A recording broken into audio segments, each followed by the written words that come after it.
Welcome to Cars on Call. I'm automotive journalist Steve Schutz, and I'm here with trauma surgeon, as always, Stefan Moran, Dr. Stefan Moran. We are the only podcast that has an active trauma surgeon who talks about safety from the standpoint of a trauma surgeon who has operated on many car crash victims, sadly, and has done research on car crashes. We also have Adams Hudson, car collector, connoisseur, consultant, and both you guys, we're going to lean on you today because this is the 30th anniversary, just about, of the death of the late, great Aryton Senna. I know of no bigger Senna fan than Dr. Moran. And we're going to talk 911 Turbo. It's the 50th birthday of the Porsche 911 Turbo. And of course, Adams is going to lead the charge on that. Can I be a doctor of collectability on that one? What's that? Can I be a doctor of collectability on that one? Yeah. I just don't want to be left out. Okay. Just be the MC. Okay. Yeah. Medical doctor of collectability, MC. Medical collectability doctor. Absolutely. Yes. Yeah. You can be whatever you want, Adams. You're Dr. Adams Hudson today. That's why I show up here. PhD. Yeah, exactly. I like that. And we got a lot to get into. So I'm going to start with something that has nothing to do with either of those topics. And this is just a quick thing, but I noticed that two Renault Alpine A110s were seen, or 110s, I guess, 110s, were seen in Florida. And there's a rumor they're going to be brought over here. This is to me, probably the greatest sports car that is not available in the United States. It's over in Europe. It's rest of world. You can buy it in other parts, Scandinavia, Asia, but you cannot buy it here. I love this car. It's so pure. It's so small. When I was over in Europe a couple of years ago, I saw one. I couldn't believe how small it was. This is like the same size as a Miata, but way better looking. I love the Miata, but this is way cooler. Oh, I love this car. And if it comes over here, I want one. I'm going to start by talking about its history, which is back in the 60s and 70s, the A110. But, I don't think the A110 is nearly as important as the Alpine in general, because they made some really, really nice sports cars. And I don't want to go too far further. I'm just going to say Alpine is awesome. The A110 is awesome. I'm so psyched it's coming over here. But Stefan, this is your world. This is a French car. I can't imagine how many you've seen. I had not seen any in the real world. Even when I was in Europe, I don't mean this one. I mean the old one. Oh, the old ones, yeah. I saw them on the auto route all the time. They're, a very distinct style. The old one and the new one, and then this one. But for listeners that don't know about this car, it's just a tad bit longer than a Miata, tad bit wider, weighs a little bit more, but it's probably got about, Steve, 150 more horsepower, and it's a mid-engine versus a front engine, two-door coupe. Extremely light. This car is such a refined sports car, and for the lighter the better in a sports car. You just can't beat lightness. And Steve and I discovered that at the Porsche driving school. We drove the Cayman GT4, then we drove the Taycan. And the Taycan is fantastic and fast, but it still feels like a lead sled, whereas the GT4 was tossable. And Gordon Murray owned one of these. One of the all-time greatest automotive engineers of all times drives this car. And you will find a lot of true enthusiast engineers. This is really, for the money, the greatest driving experience available. And I would love to see it come to America. I think it'd be very interesting. Perhaps because it's had so much press and being around the world, and everybody that's a car enthusiast knows about this car, that they would just straight out go and buy one. It'd be very interesting to see. I think it's a niche market, but I think it's a market that would sell in this country. I'd be interested to see what they'd have to sell it for over here. But they don't have there's no support network for it in terms of maintenance. I don't know who they would lean on. Alpine would lean on to do that. But I'd love to see it here. And of course, like this picture, I'd want it exactly in that color, that French blue. Love it. There's a rear view of it with a single exhaust out the back, mid-engine. Fantastic car. Adam, what do you think? My first experience, before you weigh in, my first experience with Alpine is scroll all the way down. That's my first experience. Oh, that's not it. It's bring up bring up a 1983 Renault Alpine. Just search on Okay. that. Yeah. And here's why. In 1983, I was 20 years old and I was at the Le Mans, 24 hours of Le Mans. And it ended, it was won, of course, by Porsche 956. That is the famous ad where they said nobody's perfect. And I think they came in out of the top 10. They had 9 out of the top 10, and there was a BMW Sauber in there. I think came in 8th. So dominated by Porsche. And I was there. It was incredible, a wonderful race. And it was pouring rain at the end, and I actually didn't have a ride out. I'd hitchhiked down. So I was kind of hanging out, doing nothing. And I was hanging around the pits. Almost everyone was gone. And the award ceremony was done in a tent in the pits. So I got to go because there was nobody around. I just walked in the tent. Well, the president of the Automobile Club de l'Ouest drove up, and I saw him drive up, and he was driving a black Renault Alpine. And that's it. There you go. My God. I'd never Wow. seen one. He was dressed so well. He looked very distinguished, and this car looks so cool. I'm like, that is the coolest thing. I'd never seen one. It's very cool. Yep. It is very cool. Steve, that's a terrific story. And that particular one, I don't know if that's a 310 or not a 110. That's a 310. That's a 310. Yes. It had the crazy flares. That one looks like it's got a little bit of a side skirt and front spoiler on it. But I have a story that I'll do super briefly. In college, about 1979-ish or so, I went to a very neat, mostly sports car dealership in Auburn, Alabama. If you can believe that it was there. This guy was very esoteric, very much into design, very much understood the automotive market. He was a walking encyclopedia of sort of niche cars. He was Alfa Romeo dealership, Fiat dealership, MG Triumph, etc. He had the first Alpine I'd ever gotten that close to, and probably the only one I've ever sat in. And he raved and raved and raved. And this guy knew automobiles. And that was a 110 at the time. I didn't know anything about them. And they really are a pretty diminutive little car. You look at it and you think, oh, that's a Cayman-sized car. And it's just not. It's a little bit smaller. But, Alpine, in the U.S., we just don't have much familiarity with them. An Alpine is like to Renault what maybe an Abarth is to Fiat, or to some degree a Roof is to Porsche. And they just went out there and they won the index of performance at Le Mans a number of times, and that's mildly meaningless to people, but honestly, it was about weight and horsepower and fuel economy, and they know how to do that. Now there's a car right there, the one that you're showing. Gary Duncan has one in white sitting in his 1,000-car warehouse, and that car stands out among all those. I walked by it and did a triple take, as did my wife, who knows not that much about cars. And I'm a fan, but Steve, you said you'd own one, and so it's an interesting question to pose. Would we really, if we don't have access to the serviceability or the parts availability, and does Alpine have a relevance? I'm going to be a little devil's advocate. Is there any relevance to the Alpine name in the U.S. to have a little groundswell of acceptance? What do you guys think?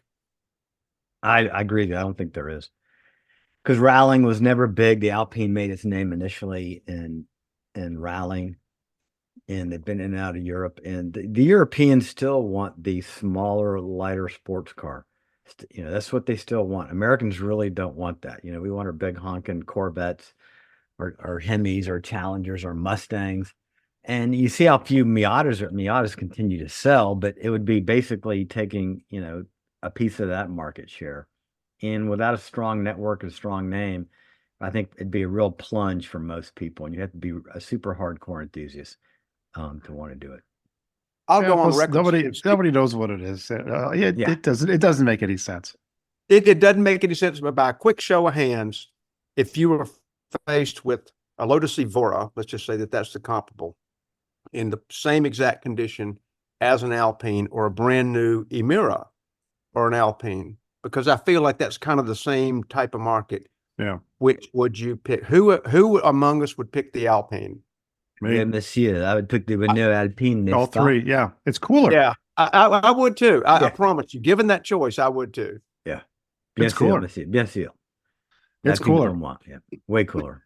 All right, bring it over, guys. Bring it over, Renault. We want it. And let's move on to I was in Riyadh, Saudi Arabia, working on a project, a joint venture project with a hospital in Riyadh. I was on behalf of Duke University Medical Center. And I got USA Today on Monday. I was offline. There was really no line back then, no online. And I read that Aryton Senna had died. I couldn't believe it. I was shocked. He was young. He was at the top of his game. I absolutely couldn't believe it. I remember I was sitting at my desk. I remember exactly where I was. And that's the kind of moment it was. And Stefan, you're the biggest fan of his that I know. Yeah, I was Knob Nostrum, Missouri, Whiteman Air Force Base. I was watching it on TV, and yeah, I mean the blood. I mean, I saw him hit the wall on the temp coming out of Tamburella, and just knew he was, I mean, the impact was horrible, and then he didn't. This needs to be mentioned because I thought the same thing. You see the video, there's like no way anyone can survive. And yet, like a year or two or three earlier, Gerhard Berger had exactly the same crash in exactly the same place at exactly the same speed. And he was fine. Yeah. If you ever watch that, just have Tamburello, which is the corner at Imola, that where the Italian Grand Prix was. You watch Gerhard Berger, it's the same thing. You're like, wait a second, he survived no problem. It was the suspension piece that went through his brain that killed him. Right. Well, you know, for me, seeing that yellow helmet, you know, it's kind of like seeing Jackie Stewart's helmet, but seeing that yellow Nacional, Bank Nacional of Brazil helmet and he was my all-time favorite. And even though being French, you'd think at the time I'd be rooting for Professeur Alain Prost, who, if you look at the numbers really side by side, he and Senna, Prost was actually probably has some better statistics during their times together, but I just thought Prost was too much of a whiny ass bitch. Always constantly running to Jean-Marie Balès to plead his case about something. But let's go back. We can't talk about Ayrton Senna's death without mentioning Roland Ratzenberger. He died the day before at Imola in practice. And this is during a tumultuous time in Formula One where the drivers had formed the Grand Prix Drivers Association. They weren't happy about a lot of safety stuff, racing, and rules. And Senna was actually elected president that week. And David Brabham was a teammate to Roland Ratzenberger. And he said in a story I read that on the day after the drivers' meeting before the race, Ayrton was sitting there, and Ayrton was really torn up bad by Roland Ratzenberger's death. I mean, he was, Professor Sid Watkins talks about it in his book, but he said just that he had never seen Senna ever so moved or emotionally affected by something outside of his realm. And they said when Senna was sitting there at the end of the drivers' meeting, everybody just kind of walked up and kind of patted him on the shoulder. And he said it's like everybody was saying their last goodbye. Which is really strange. And Sid Watkins talks about the same, where he felt like for the first time in his life that Senna had been touched by mortality. Because Senna really felt that he had a true connection to God. He was deeply faithful. And for him, when he was driving a car, it was really a transcendental moment for him where he felt he was in tune with the world, the spirit, and God, that God was, you know, letting him drive to the maximum of his ability. So I really liked Senna from all those different things. But, you know, he was a take no prisoners kind of racer. He was extremely competitive. He could be aggressive on the track. A lot of drivers he'd kind of piss them off because he would come in so aggressive into a corner that they would never attempt. They thought he was being reckless. No, he just had a bigger set down below than everybody else. And he was more in tune with the car. So let's really kind of break it down, the things that made Ayrton Senna who he was. Well, number one, just exceptional talent. You cannot deny his skill behind the skill behind the wheel. If you really want to see the true talent of Ayrton Senna, I'll mention a couple YouTube videos later on. But if you watch him driving, every corner, the car is twitching coming out, and he is running at 99.9% of traction of the rear wheels, just slightest little bit of slip. But if you slip too much, you lose time. But The car was just, he had it at the very edge on every corner the entire race. And he was so aggressive in the rain. Others would back off and Aryton would blow people away. Fiercely competitive. I mean, just competitive to the core. And he would push himself to the absolute limit. When he won in Brazil, his car hadn't been able to shift, his steering had run out, and they basically had to pull him out of the car. And he would pull out these superhuman efforts that It nobody wasn't else stuck would. in fifth gear, I think, or something. Yeah, right? stuck in Third fifth gear. gear. Yeah, they had no other gears. And he still won the race. He won the race.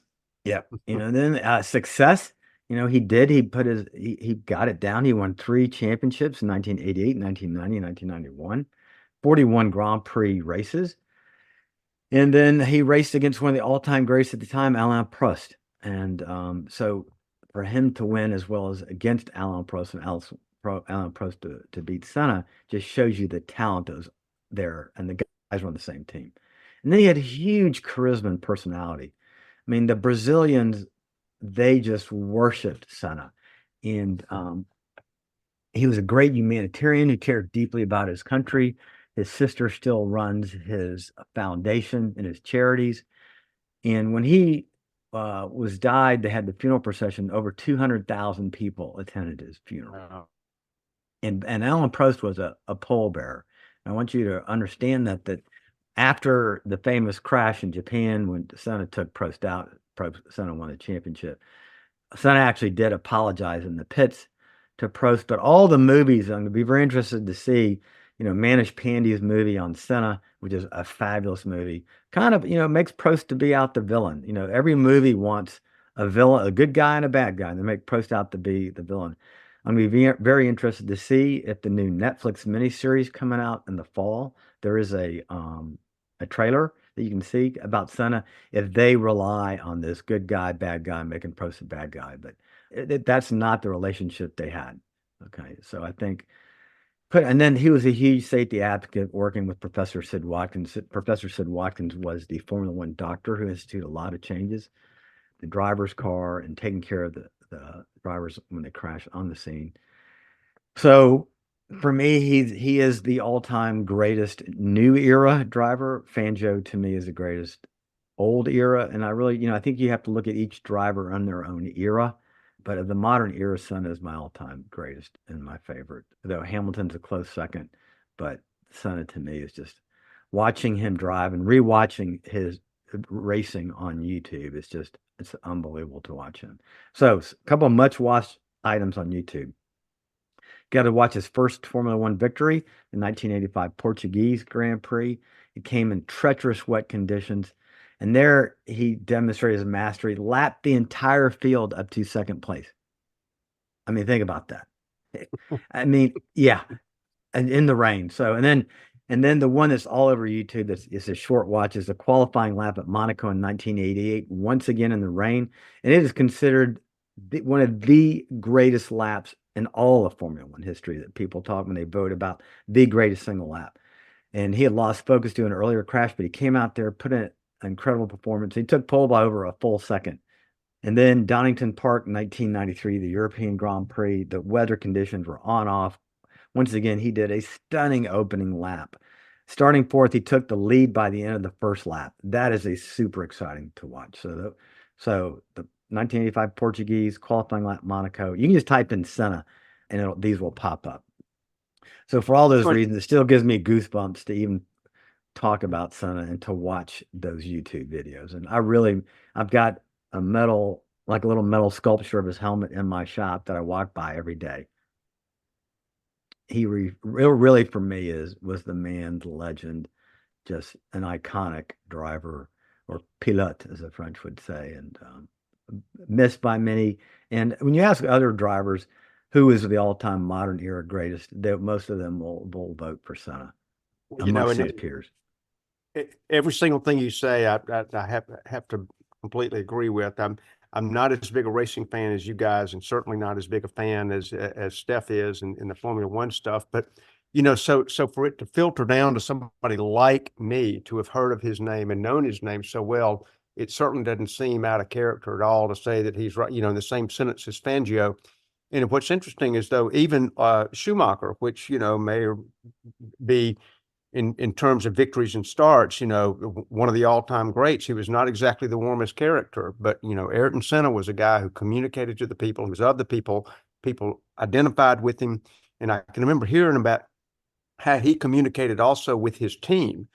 He communicated with the people in the pit and the people in the press box, talking about the telemetry, that he knew how to discuss driving characteristics and what to adjust exactly, how much downforce to add, how much air pressure to add, whether or not the brake bias was front rear.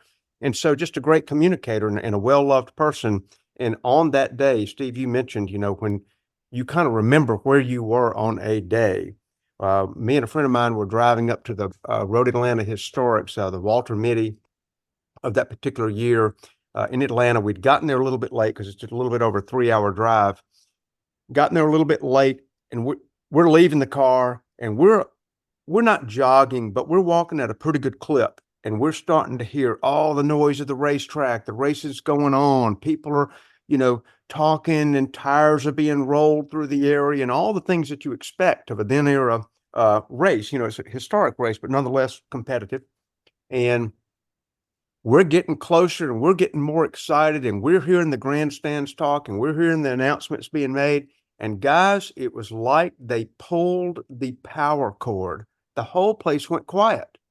Wow. Me and my friend looked at each other and went, what happened? And it was the eeriest thing. I still get a little bit of chills even thinking about it, because people went silent. And as we walked in, mystified as to what had happened to the noise level, it's because they announced his death. And that crowd on that day just paused, and it was a meaningful moment. There was probably 2 minutes of almost stunned silence. Wow. Yeah, he was a great racer, a great champion. Pat Riley, the basketball coach, famously said, in life you have winners, losers, and champions, and they're all different. And I think that's right. He was absolutely a champion, one of the great drivers. I was never a fan. I wasn't a fan at the time. I'm not a fan now. I found him annoying. And when he took out Prost at the Japanese Grand Prix, I think in 1990, it irritated me so much. I thought that was so going over the line, such a dick move. And I found him just, for me, unlikable. However, that's not to deny his greatness. He was incredibly great. In fact, I don't know how many Monaco Grand Prix he won, but he would have won one more. I think he won 5. He would have won 6, but he was so far ahead of Alan Prost that he actually he wanted to dominate the race so badly that he was a little bit reckless, went a little bit fast. All he had to do was coast to the finish. He would have had another Monaco Grand Prix win, but he was pushing so hard to win by 5 seconds or something or more. And he crashed his car out of the race. That was another dick move. He should have just won the damn race and been an adult. But who am I to say? He was a great racer. With any great person, you've got good and you got bad. And it does not in any way diminish from his greatness. One of the all-time, he's absolutely a Mount Rushmore Formula One driver. Yeah, you mentioned 2 people. You said dick move. Well, the king of dick moves was Schumacher. Schumacher. God, he was the total king of dick moves. Anyway, all right. Yeah. Well, we can. I hope he's not your favorite either. Who is your favorite he's modern not. driver? Probably Nelson Piquet. Yeah. Okay. All right, let's move on and let's go to trauma surgeon safety. Oh, me again. I'm up again. All right. Yeah, Steve will put the brunt of this on me. You don't want to beat it. You don't want to beat it. Well, there's a brunt on Adams. Don't worry. Okay. Yeah. All right. It's coming. All right. We're gonna. So I'm going to talk. We're going to talk about speeding today. I wanted to. I don't know why this came up. I think I saw an article. So we're going to go over a few stats, and then we're going to talk about cars, brands that have the most tickets, and then the models that have the most speeding tickets. Now, speeding is a significant factor in road crashes and deaths. When you think about it, if you're speeding, and really what I'm really talking about is speeding in the wrong place at the wrong time. Going down a perfectly state interstate by yourself, no cars anywhere around. You've got good date codes on your car. You've got a nice car. Okay, that's yeah, well, I may have sped in situations like that before. I'm talking like speeding where you shouldn't be, rain, country roads, neighborhoods, all those. So what happens is going too fast in the wrong place reduces your ability to react to unexpected situations. What about that kid all of a sudden flies down his driveway on his bicycle, or the kid comes on a skateboard, or you come around the corner and there's a deer in the road, or somebody's pulling out of a driveway. So those unexpected situations, speed increases your likelihood of a crash and its severity. Think about it. Your time is reduced. And we've talked about this. You've got in an emergency situation, you basically got one move to make, because we're not good enough drivers to make several moves. You're going to make one move to avoid the situation. And if you can't nail it on that first move, likelihood is you're going to lose control and you're not going to be able to gain control of the vehicle. And this all also goes back to physics. And there's two physics equations that apply to speed. Kinetic energy is 1/2 mv squared, so the square of the velocity. So if you're going twice as fast, you really have 4 times the kinetic energy.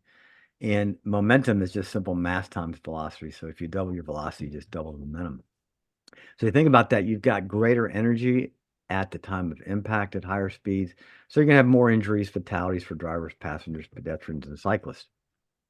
So for example, pedestrian hit by a vehicle going 30 miles per hour is twice as likely as to be killed compared to being hit by a vehicle traveling at 25 miles per hour.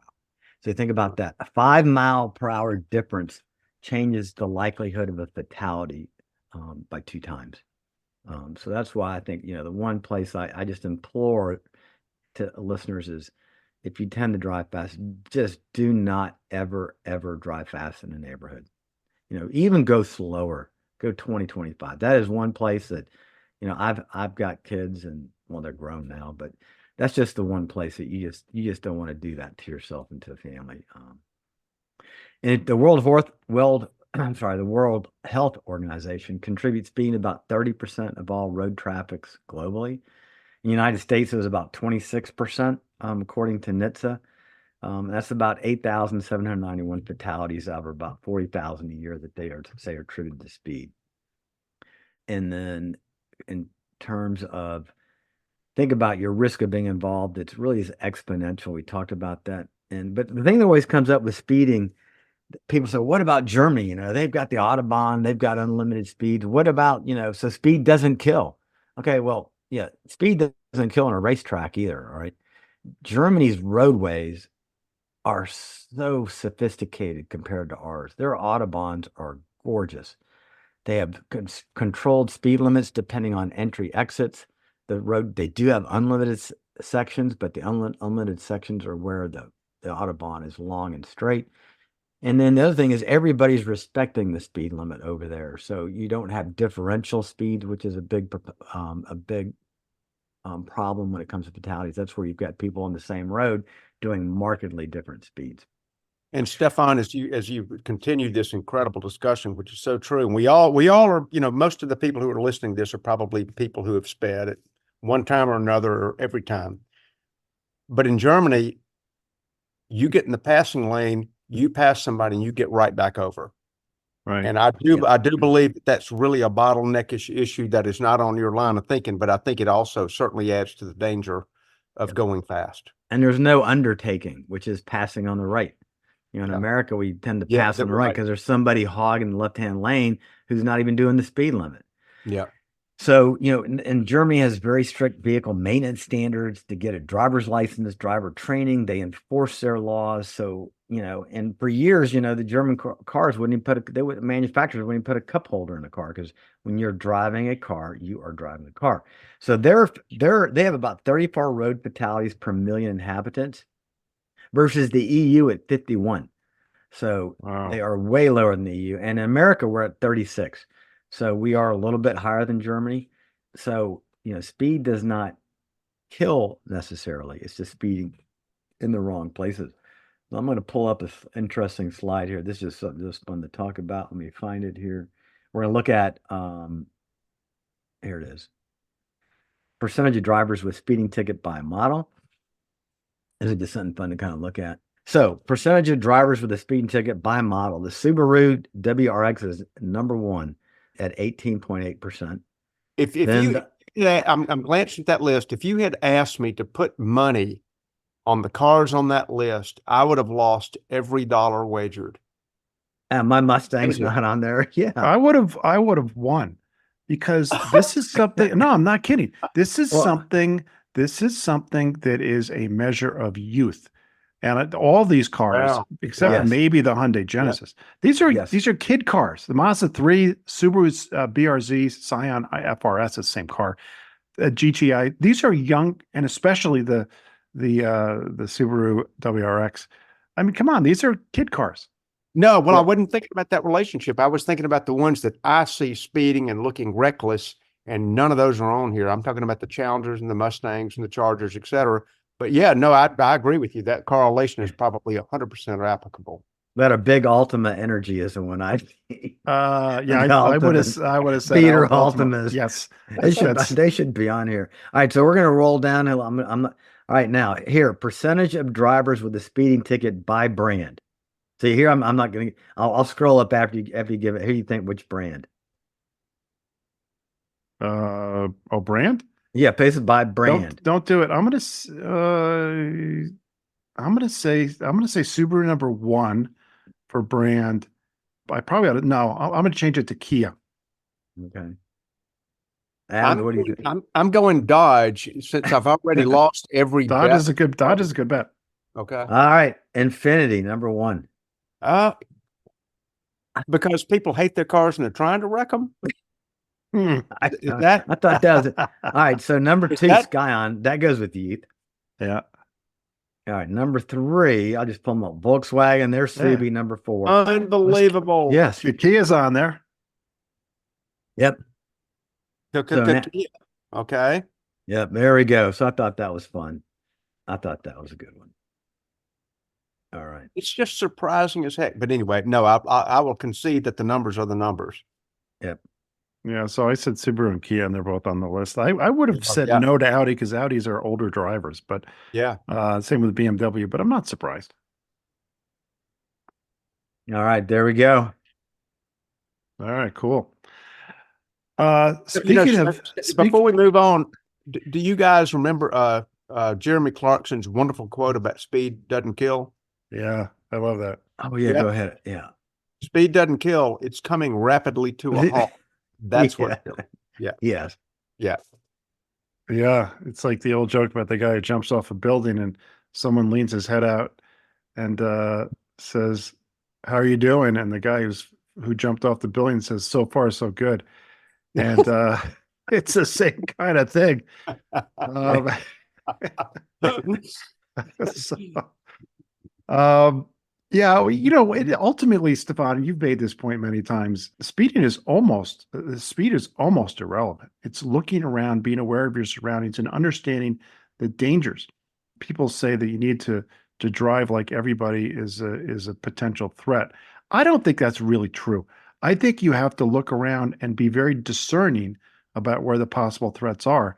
And you said it exactly right. If you're driving through a neighborhood, if you're not focusing about the possibility of a kid on a bicycle coming out of a driveway, then you're not doing it right. It just like if you're in the middle of nowhere and you're not thinking about a deer, you're not doing it right. You've got to think about the any potential threat. And boy, there was a 6-year-old kid just died here a couple weeks ago in Boise. He was riding with his family on a bike in a residential area. And 6-year-old kids, he just spazzed out and he kind of went out of the group and kind of almost fell down. And then he did fall down and someone ran him over. Well, that person should have understood. You got little kids in a group with his parents. This is danger, danger, danger, especially if they're, little kids. And just slow way down, give them tons of space because little kids on bikes do stupid stuff all the time. That's what they do. Yeah. I remember we were, when I was in driving, after I had a wreck, like when I was 16, so I had to go to some driving school to get the insurance rate dropped down again. And the guy showed a picture in the neighborhood and there's a cardboard box right there on the curb. He's like, yeah, who would flatten that cardboard box with their truck? And oh yeah, man, I do that. And then he shows the next picture and the kid's head pops up out of the cardboard box. Yeah, because he thinks it's funny. Yeah, he thinks it's funny. So, yeah, I've talked about that. You talked about, I say, I drive offensively, like everyone is trying to kill me. But you're going down a 2-lane road and there's a little feeder road comes in with a stop sign where the guy that could cross your road.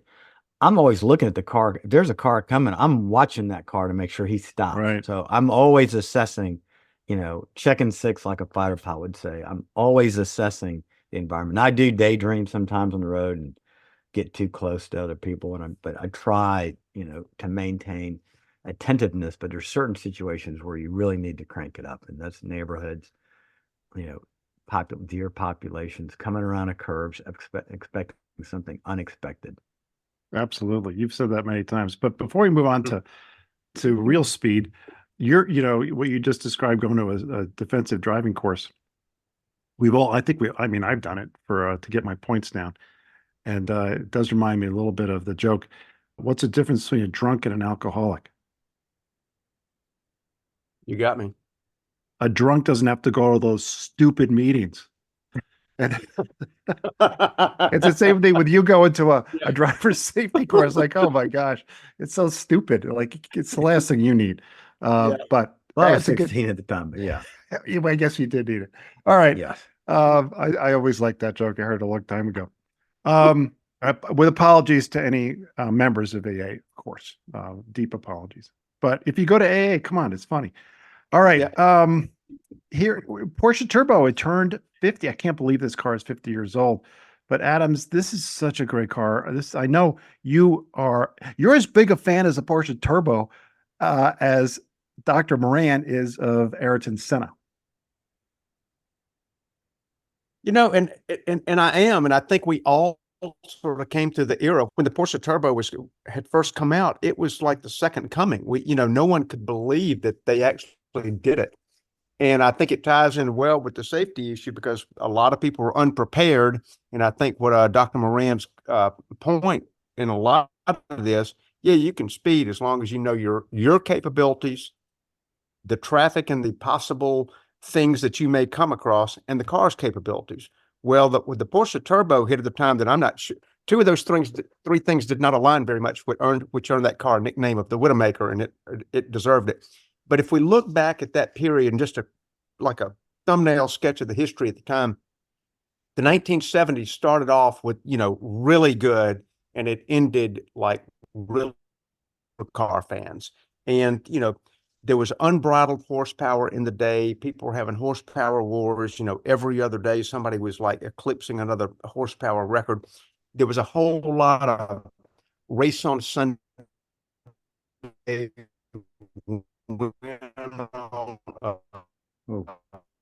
kind of breaking up. We're losing Adams there. We'll wait for his internet to come back on. But one thing that needs to be said, and I feel guilty myself. The late 60s, early 70s, the muscle car era, which I revere, the Hemi Cudas and the Boss Mustangs and that kind of stuff. Those cars, which I love, they killed a lot of people. The insurance rates didn't go up for nothing. They went up because a lot of cars got crashed, a lot of people got killed, a lot of people got injured. And I don't want to over glamorize it because, boy, that's a reality. And a lot of the changes that came in the 70s were for safety to save lives. Hey, Adam, we lost you earlier. Welcome back. You are wobbling through the matrix there. Was I doing some jerking? Yes, you were. Am I back? I think so. Yeah. Maybe it was the turbo lag. Is that what did it? Yeah. Well, that was it. Am I hearable? Yeah. Am I hearable? We got you. Okay. In the turbo era, just to, kind of pick up, and Steve mentioned exactly, that there were just like in America and all over the world. And then the insurance company, there were three things that conspired at that time. If you think about, everybody's out to outdo people in horsepower. Three unrelated events happened almost simultaneously. Number one was the. That was bad timing. Oh, I hate it when someone goes number one and number one, then you blanked out. losers, party poopers, turn off the lights. People are having too much fun. And then the second thing was that am I still on? Go ahead and repeat number one. Okay. Number one, the fun-hating insurance companies. Yeah. Number two, Okay. just go to number two and then. Number two, the EPA was established. The Nixon administration brought the EPA into existence. That's when it started. We think it's been here forever. That's when it started. And, they decided that, pollution controls, I don't know where they got this crazy idea, but they thought a twin four-barrel a triple carbed Corvette running through mufflers with about the same muffling capacity as, being filled with gauze. They thought that was hurting the environment. So they decided to restrict power in that regard. And then the third thing was OPEC. When the oil producing nations of the Middle East decided, hey, our production is too high and our prices are too low, watch this. And so by 1973-ish, things came to a dramatic halt as far as the performance wars. A lot of people had a hard time figuring it out. Most manufacturers stumbled during this era. There were bumper laws and headlight laws and seatbelt laws and lots of safety things that are very good, but horsepower got constricted horribly during this time. And this is when, and I'll cover this super briefly, but this is when, a hot rod Mustang became a Mustang II, and a Corvette that had previously produced 435 horsepower as a tri-power by 1976 had a 170 horsepower. Boys and girls with a calculator, that's about a 60% drop. Ferrari, Lamborghini, Maserati, Aston Martin, all these folks were scrambling to produce a car they could sell that didn't pollute the environment, that got a couple of more miles per gallon, that you could almost call family-fied, and they were all dying. Well, Porsche, being Porsche and a little German as far as either resistance to or accepting of totalitarian regime, i.e. the three things I just mentioned, they decided, well, we're just going to win at this game. Their bumpers became more tapered within the car. They adopted more aluminum in order to lighten the car. They adopted fuel injection at a time. Now, I'm not talking about mechanical fuel injection, which was pretty thirsty. Porsche had already had that. But I'm talking about carburation. So they started finding efficiencies there. And yeah, they stumbled. They had thermal reactors in 74, 5, 6, and probably in 77, they also had thermal reactors, which were, an experiment, an engineering experiment that did not pay. But they were not content. And Steph, if you want to pull up a graphic there, they decided to go a little bit different route. America had, oddly enough, introduced turbocharging to the production car world with a car that we don't hold in much reverence now, but is worthy of it right there. The first turbocharged production car, the Chevrolet Corsair Monza. There was also an Oldsmobile Starfire about the same time. I forgot about it. I thought I always give credit to the BMW 2002. And that well, was the and that's second the one. next graphic. No, Steve, you're dead on, man. I mean, that's the next car that we as performance people, there you go. It was like 10 years later. Yeah. Well, do I have, something?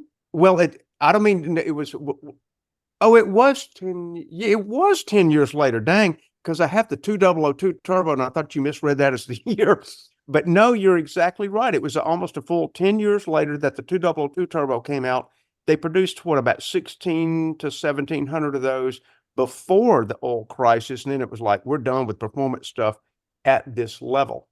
And so GM made a little bit of a misstep, they made a good step, but they did not develop that step. As we've talked in previous episodes, the mid-engine Corvette, the aluminum V8, they just sort of dropped it and sort of let it go, almost in a way that Xerox did with the genesis of the Apple computer. Nonetheless, that's a different track.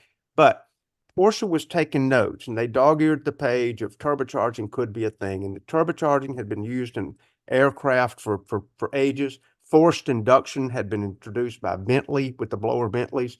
But turbocharging as a viable performance car option that could accomplish the things that they were looking for, emissions requirement, power, and potentially a little fuel economy.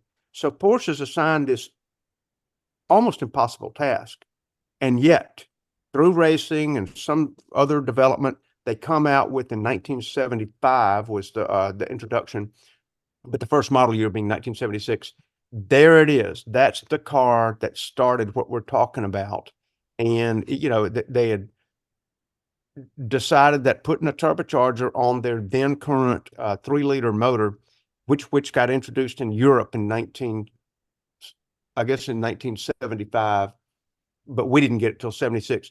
This is a no intercooler car, by the way. They truly stuck a turbocharger on their normal motor. They dropped the compression. They slightly increased the CCs.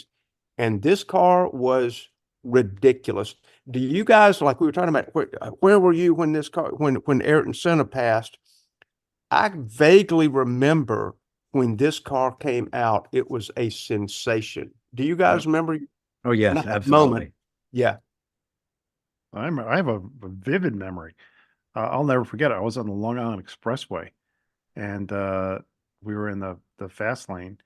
My dad was driving, and this would have been right around 1976, 77. And there was a 930 is what we used to call them. It's a 911 turbo. They were called the 930. It was in front of us, and it was just kind of sitting there. I remember thinking, "Damn, there it is." You know, I'd read about it, and all of a sudden, there was like a little puff of like exhaust smoke, and then he was just gone.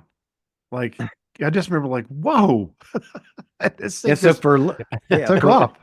for listeners, in the old, you know, most cars these days are turbocharged, but in the old days, the turbo runs off your exhaust, so it has to spool up with the exhaust speed. So in the early days of turbocharging, you floor the car, nothing happens. Well, this turbocharger is finally getting spun up where it gets enough boost, and then bam, it's like turning on a rocket on the back of your car. So it's not the smooth thing that we're used to today. And though I drove one of these in 1988, I was an intern at St. Elizabeth Hospital in Dayton, Ohio, and one of the anesthesiologists had one. So we came out on Edwin Moses Boulevard, and he's like, "Floor it, come on, floor it." And I'm like, "Drive floor," and I'm like, nothing happened. All of a sudden, wham! We took off. I swear to God, it was like cars that were on my side of the road were coming at me in the opposite direction. It just took off so fast. It was absolutely a frightening experience. You know, and to learn how to drive that car, you know, they call it the Widowmaker, because if that boost came on in the middle of a turn, you were swapping ends and you were off the road. But yeah, it was something else to drive. It was a hell of a ride. It was a hell of a ride, and it was such a surprise because of what I mentioned about the really dropped horsepower of a lot of cars. And Porsche just was not accepting that as the fate of performance cars. And so they come out with this car like low tech to even mention the horsepower numbers of the day. But if the normal Carrera, which by the way, Porsche had somehow almost bucked the trend because the other things I mentioned, their horsepower, like the Corvette had dropped 60%, Porsche's horsepower, their top tier models had probably dropped 12, 15%, which was almost like a win. It was like when you said, "Hey, I barely lost money in 2008. You're like king, you know, just because everybody else was losing tons." Well, Porsche was somehow able to sort of maintain those numbers, but the normal 911S of this year would have produced 170 horsepower, and this car produced 260. So a full 90 horsepower more, about the same weight. They did use a little bit more aluminum. They punched out the fenders, and they made the brakes bigger and the torsion bars bigger. So it probably had a minor weight disadvantage. But nonetheless, this car was a mind-boggling 5.5 seconds to 60 back in the day was something to be really reconciled with. And this used the old Back when anything under 10 seconds was considered really sporty. 10 exactly. seconds was the line. Yeah, that I'm so glad you mentioned that, because like a TR6 of the day with a whole 104 horsepower would have done the 0 to 60 time of 10.6 seconds. A 240 at this time would have been a 260Z, would have been in the 8-second range and considered a killer. So a 5.5-second 60 was otherworldly. And they only had the 4-speed because they didn't feel like the 915 gearbox was up to the task. Well, he froze again, but it's one of those things that had so much power you didn't need 5 speeds. I mean, you could leave it in second and just go, and G50 gearbox. amazing. Oh, he's back. You're back. And All there right. it is. Yeah. Yeah. So that's another collectible, Steve had asked, for top collectible turbos, the first gear car and the G50 car with the 5-speed. That car's been lowered, you can tell by looking at it. But nonetheless, that's when the G50 was introduced in the G body, and boom, then it went away. And then we walk up to the 964 era. We'll run through these kind of quickly. And this is an S. Forget the wheels, by the way. But this is an S because of the crazy, sexy brake duct intake. That's also a European car. You can tell by the side lights. And, the 360, the 3.6 964 was the car that people couldn't believe Porsche was still progressing. It's like, okay, well, you did great with the G series. Now we've got this other one. They continued to push the limits. This is a 355 horsepower car. And the next one down will be Before you move on, there were first of all, this was a period they made very few of these because there was like a global recession in the early 90s. So yeah, they didn't make too many of these, number one. Number two, there were two of them. There was, I think, the 3.4 and then the 3.6. Is that right? that's correct. And they made very few of both of them. But if you got a 3.6, this is a very valuable car. I don't think I've ever seen one.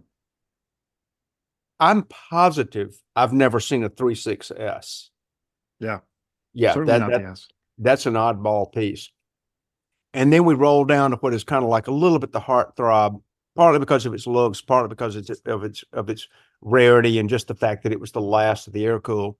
And I had one of these in a polar silver with black supple leather, and it was just a landmark car. You could tell, like, when I got in it, when I bought mine, I don't even remember what I traded in. It doesn't even matter.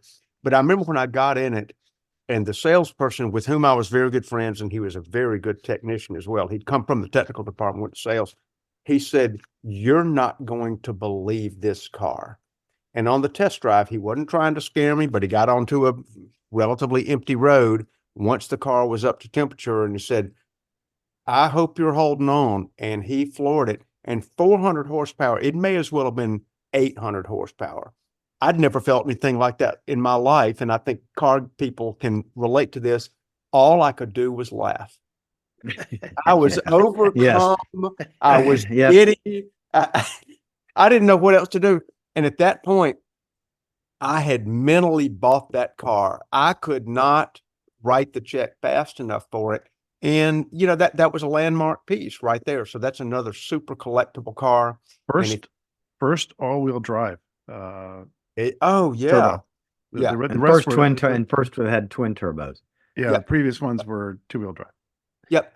And, I think that's a point worth mentioning before we go into our favorites and we cover a couple more, is that the twin turbo, like Steph and Steve had both mentioned, when that turbo came on, freaking get ready. And the crazy thing about the early big turbo, the single turbo cars, is truly you push the gas and you think, well, things are about to happen. Well, you count to 1 Mississippi, 2 Mississippi, and then the rockets light. It is not a direct correlation in your mind with your right foot and what's happening physically. When the twin turbo came out, Porsche, once again, like we shouldn't be surprised anymore, understood that the low mass of a smaller turbo would spool quicker and they could become sequential. So a slightly faster one here, a little bit slower one there. And they understood about eliminating turbo lag. And that was the engineering reference that Steve was pointing out there. The twin turbo made that power application more linear. In other words, direct correlation with your right foot. And that car just nailed it. And we have a bit of a break here, engineering-wise, to go to the water-cooled era. This is a 997 twin turbo, also four-wheel drive, also attractive as anything, also similarly sized to the 993. A little bit bigger, but not a lot bigger. and it was water cooled and much loved. That is in a dot two, which started in 2009. A dot two 6-speed is another highly collectible Porsche. And then we will jump ahead to the 991 era, the 2014 plus. Everything about this car got bigger. It got a little bit better. It got a little bit faster. It got a little bit tighter handling, got a lot better brakes, and it got a lot heavier overall. Everything about it is bigger in this car. And that's a little bit of walk through memory lane of what the turbo is and was to us. And now we're into the modern era where everything's turbocharged. So even though you say turbo, you may not mean, oh, it has the inclusion of a turbocharger. Well, this is kind of the end of that era. We'll spin. There we go. So there you go. That's the lineup. The 76, and these are in no particular order. The 76 with the, just because it's the first. The 89 because it's the only one with the G50. The twin turbo because we love it to death.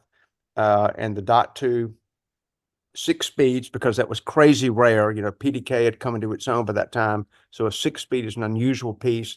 And then the 3.6 turbo S with the 964. Those to me are the top 5. Sure, you could get a 993S, but who's ever going to be able to afford one of those? And if you bought it, you wouldn't want to drive it. I think it's a All great, right, it's Adam. a great rundown. It's Yeah. a good, Yep. it's nice to just take your hat off to this car that was so influential. I mean, it absolutely was so cool when it came out. It blew people's minds when it came out. And then it's still a very, very important car now. It kind of bugs me that it was like really the purest sports car when it came out. It was the purest, and it was for purists. Yep. But now it's really it's a luxury car. It's not nearly what it used to be. It's for a really rich guy who commutes from the outskirts of San Diego into San Diego, or eastern or western Connecticut into the city. It's a luxury car and a GT car much more than it is a sports car, which kind of bothers me. But Porsche's got other sports cars. So, Stephanie, whatever. welcome But back up to that this is first bit. this is an important car, and I'm glad we're just going to say happy birthday. There you go. That's the one Steve's talking about right there. A purist's car. Yep. All right, let's move on. Adams. So Adams, we're gonna pick our favorites. Oh yeah, do it.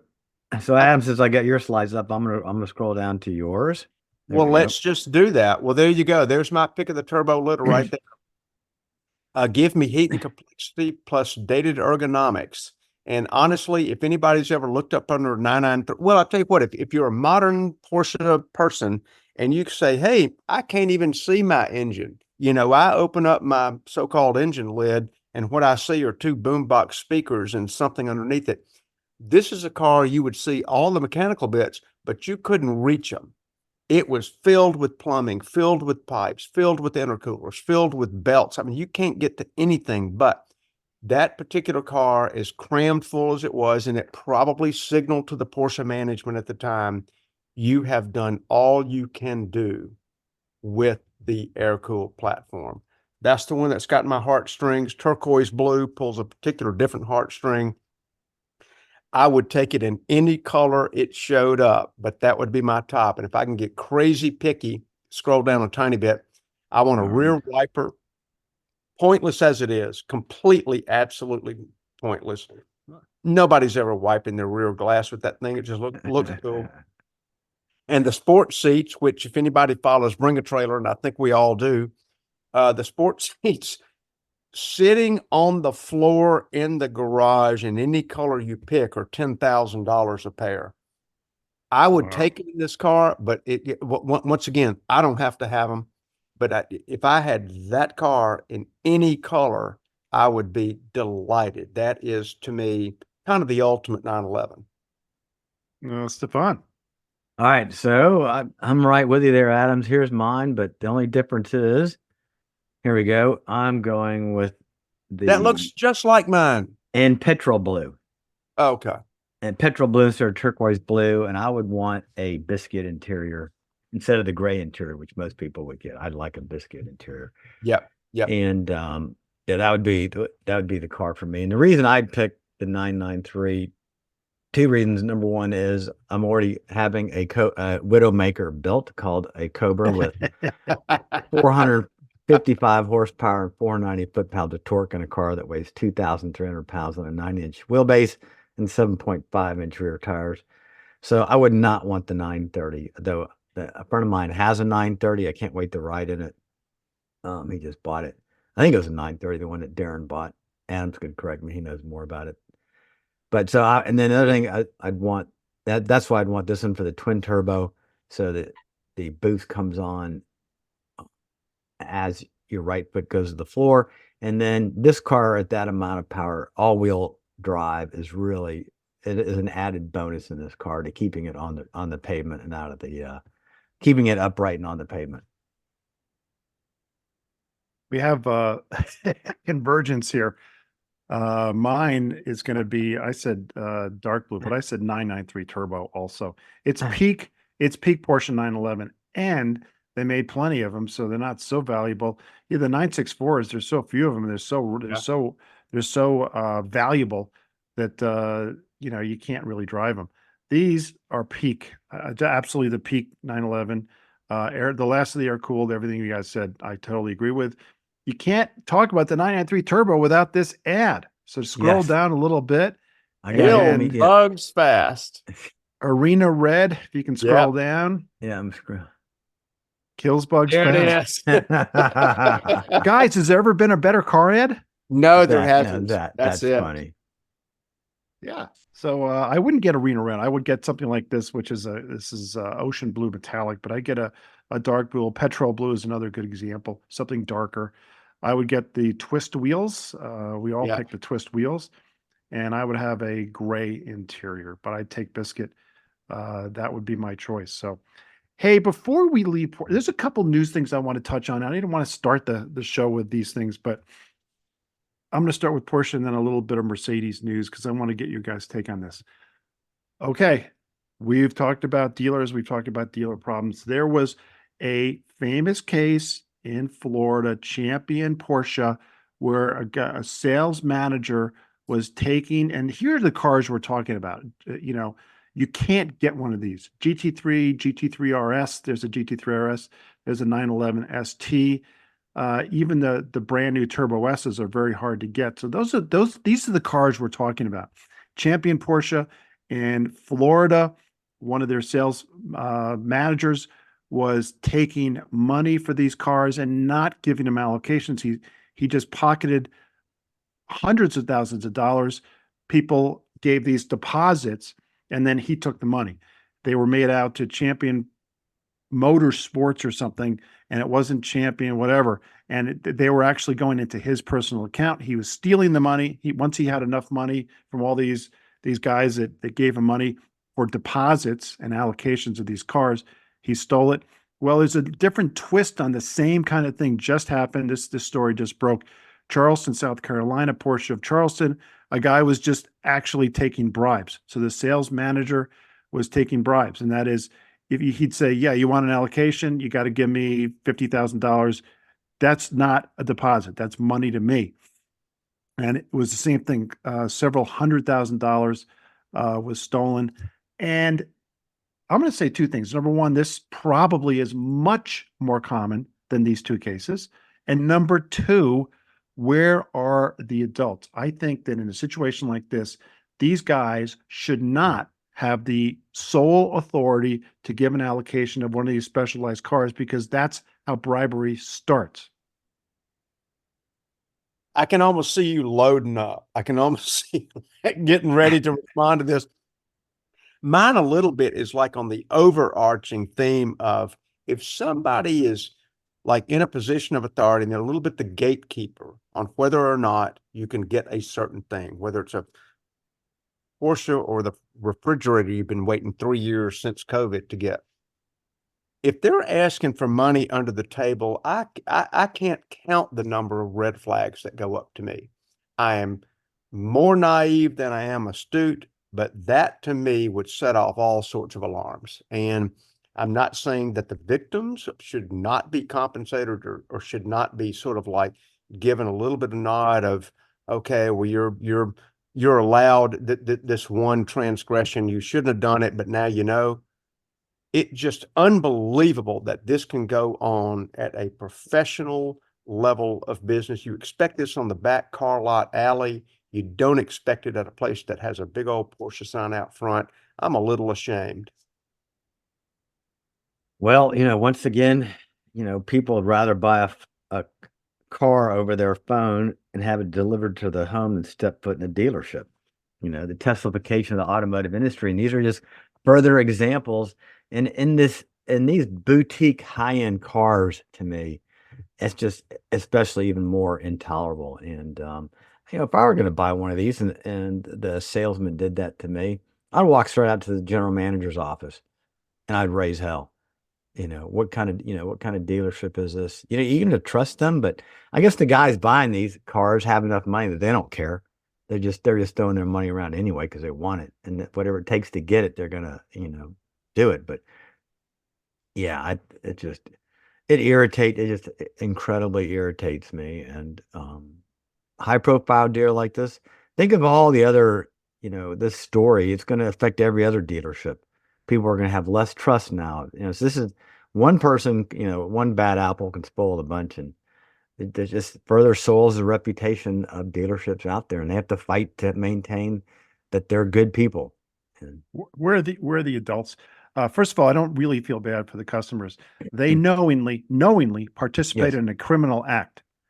Bribery is a crime, and they're participating in it. So if you pay a bribe, they're not as guilty as the guy asking for the bribe. But if they don't get reimbursed, it doesn't bother me.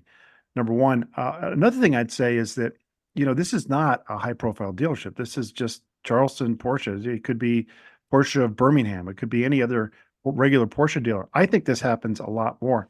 And to your point, Adams, earlier, which is a great point, there shouldn't be one gatekeeper at one of these dealerships. You shouldn't have one dude who he's the guy that says yay or nay, like the emperor, up or down, yes, you get it, no, you don't. There shouldn't be one guy. There should be a committee. And every week, as they get their allocations and as this evolves, 3, 4, 5 people should make the decision.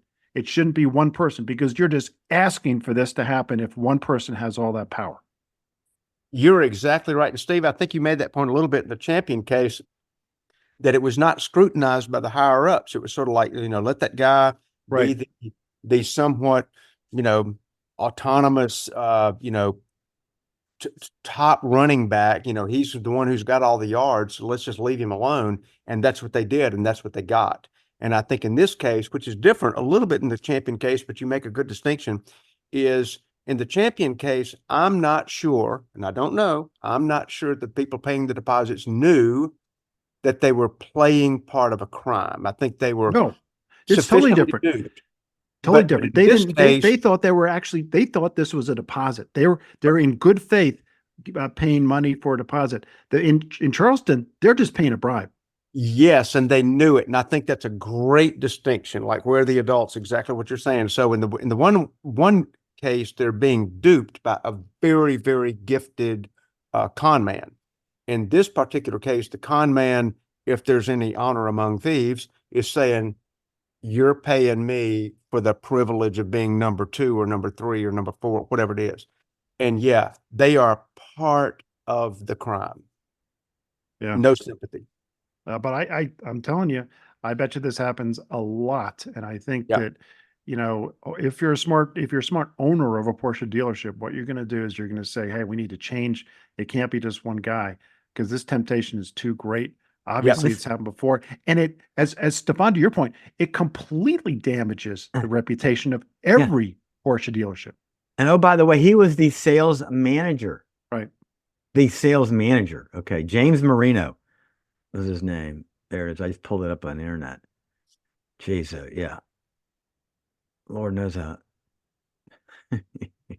Well, as you're looking at that, and as we sort of round the bend to the last lap here, dealers have done an incredible job over the last few decades erasing, equalizing, minimizing the damage of what their reputations, which probably were deserved back in the day, to increase their standing among people who want to be a trusting public. I think we all want to be a trusting public. Yeah. And the dealers had operated way below that line.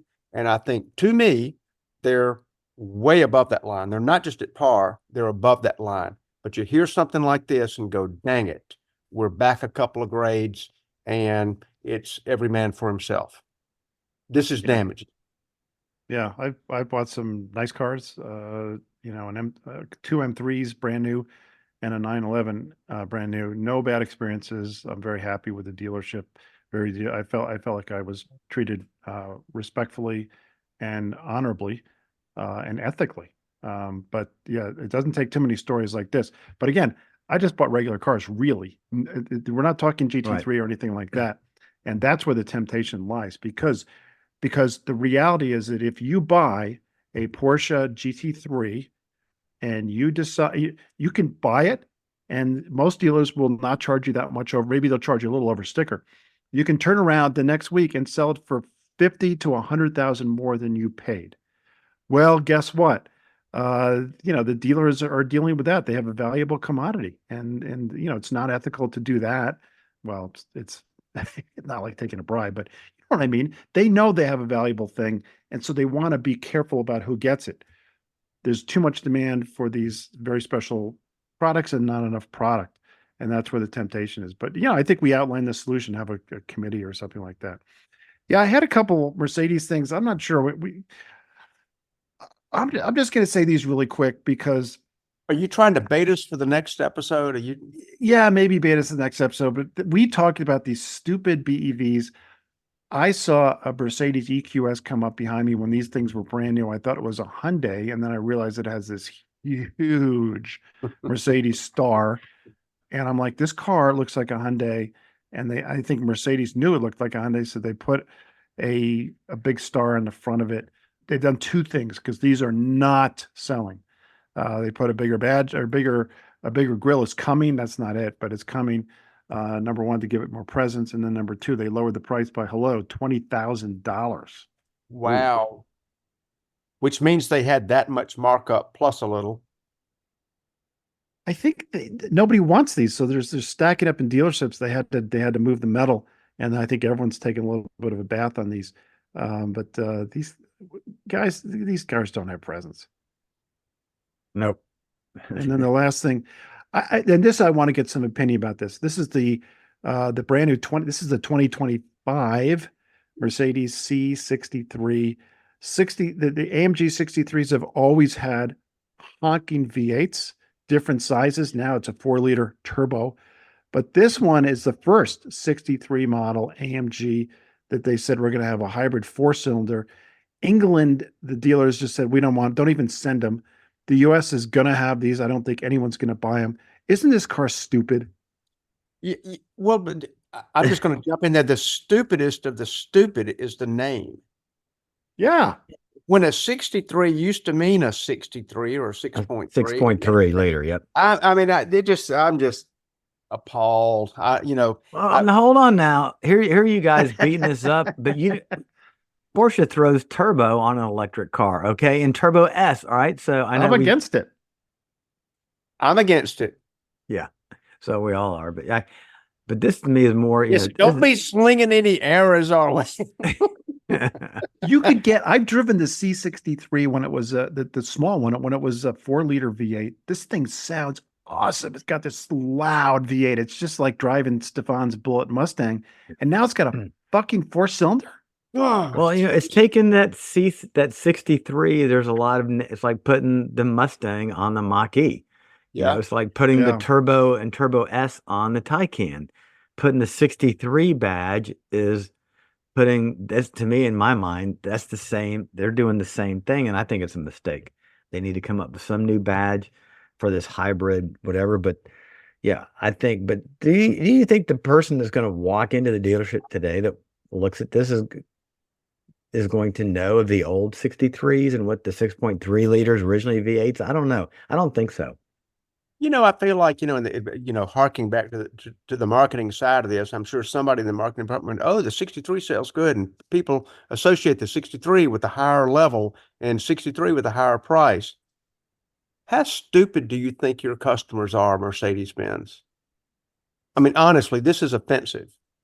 Well, I think they're finding out through the EQS that the customers are not stupid, because they're saying, we're not paying that for this car that isn't that cool and isn't that nice and has all the problems of a BEV. These are big mistakes by Mercedes.